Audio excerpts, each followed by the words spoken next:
Therefore the devil cannot instigate man to evil through his internal movements. Obj. 2. Further, all the internal movements arise from the external senses according to the order of nature. Now it belongs to God alone to do anything beside the order of nature, as was stated in the first part, 110 Quetzales, 4. Therefore the devil cannot effect anything in man's internal movements, except in respect of things which are perceived by the external senses. Obj.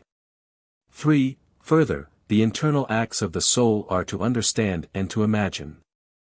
Now the devil can do nothing in connection with either of these, because, as stated in the first part, 111 Quetzales, aa.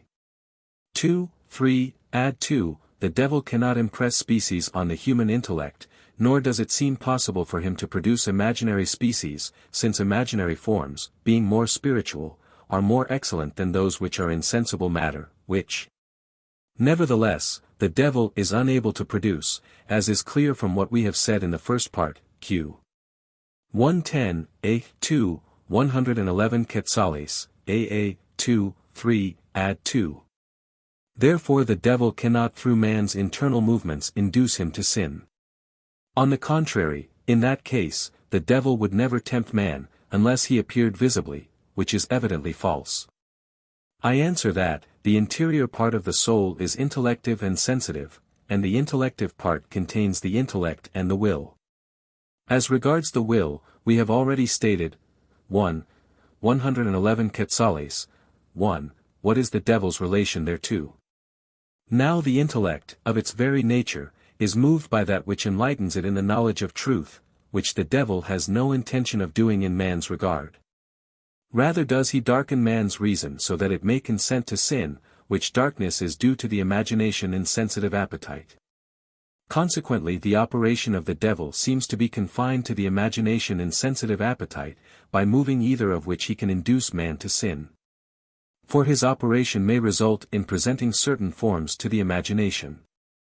And he is able to incite the sensitive appetite to some passion or other. The reason of this is, that as stated in the first part, 110 Quetzales, a.